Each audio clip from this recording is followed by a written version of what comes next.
con estas mulas tenemos que arar. México demanda de una oposición política responsable, una oposición que contribuya a resolver los problemas de los ciudadanos y de la nación, una oposición que colabore en la construcción de un país más fuerte y promisorio para todos. La nación requiere de una oposición que no pierda el tiempo en permanentes planes perversos de cómo ganar votos. Como si todos los días hubiese elecciones y como si el único propósito de los partidos fuera ganar el poder. Una oposición seria y democrática ayuda a gobernar y no se dedica a destruir el camino andado. Hace unos días, en el espacio noticioso del periodista Óscar Mario Beteta, el analista político Pablo Marentes señaló con gran tino el papel del Partido Revolucionario Institucional como primera fuerza política de oposición. Decía, la oposición se veía como el no proponer nada, oponerse a todo y derrotar cualquier iniciativa del gobierno. Así lo decía la oposición inglesa de los siglos XVIII y XIX, que parecía que estaba prefigurando la oposición contemporánea mexicana. Y agregó que, en vez de que se propusiera exactamente lo contrario, la oposición tiene que actuar de manera tan responsable como el gobierno en turno, porque esa es la que está esperando arrebatarle el gobierno y como tal sería también enormemente responsable del éxito o fracaso del gobierno en turno y está listo para asumirlo. El analista, al apelar a ese ejemplo, nos motiva a pensar sobre el papel que las oposiciones debieran jugar en una coyuntura determinada, sobre todo cuando se enfrentan dificultades que el gobierno por sí mismo no puede resolver. Como en un sistema democrático como el nuestro, el acuerdo es fundamental. El comentario se acuña por la polémica suscitada entre el PRI y el PAN, derivado de la propuesta del primero con el objetivo de cambiar las reglas a la Ley de Coordinación Fiscal y dotar de mayores recursos a los estados. Se abrió el tema en medio de descalificaciones y eso da pie para analizar todas las finanzas públicas, circunstancia en principio positiva. Lo lamentable estriba en las verdades a medias, los discursos maniqueos, las promesas demagógicas, las marrullerías, los datos sesgados y lo único realmente difícil de desterrar es la dialéctica de confrontación. Bajo esa perspectiva estamos inmersos en un debate sin seriedad, completamente abaratado.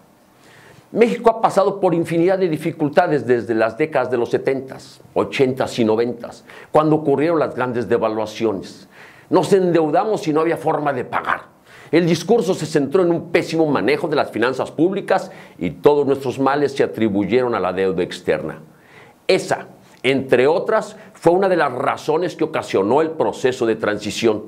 La gente exigía una administración que garantizara estabilidad económica, que diera certidumbre, donde estuviera presente la transparencia, la rendición de cuentas e inclusive presidentes que dieran la cara. Ese ha sido un cambio de fondo, aunque se requieren ajustes indispensables en el fortalecimiento del federalismo y apuntalar tanto el crecimiento económico como la distribución de la riqueza.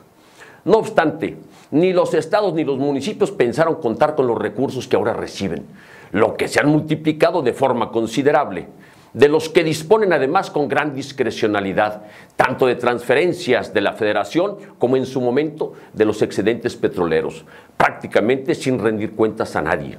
Pese a eso, endeudaron a sus entidades muy por encima de sus capacidades y ahora los gobiernos del PRI tienen enfrente la elección del 2012 y necesitan recursos para echar a andar su maquinaria. Desde el año pasado, la bancada del PRI en la Cámara de Diputados hizo público compromiso para aprobar una ley hacendaria con espíritu federalista que les permita fortalecer las finanzas estatales y atemperar su dependencia con el gobierno federal.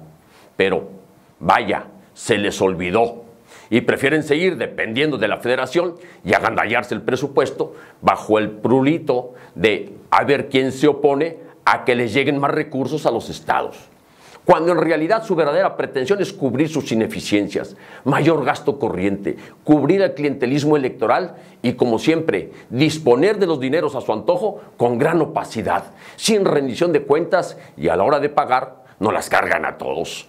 México no merece tener un PRI opositor que gobierne entidades federativas donde la característica es estados pobres y endeudados y ciudadanos marginados frente a funcionarios ricos. El ejemplo más notable está a la vista de todos. Coahuila, bajo la administración de Humberto Moreira, actual dirigente nacional del PRI, tiene una deuda pública superior a los 30,000 millones de pesos.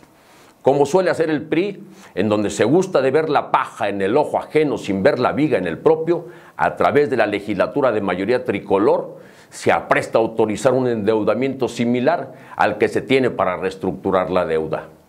Vaya, que no se les olvide aplazar los problemas en vez de resolverlos. Por eso, es menester que el asunto de la deuda pública estatal se observe de manera integral, no únicamente en forma convenenciera, pero en fin, con estas mulas nos tocó arar.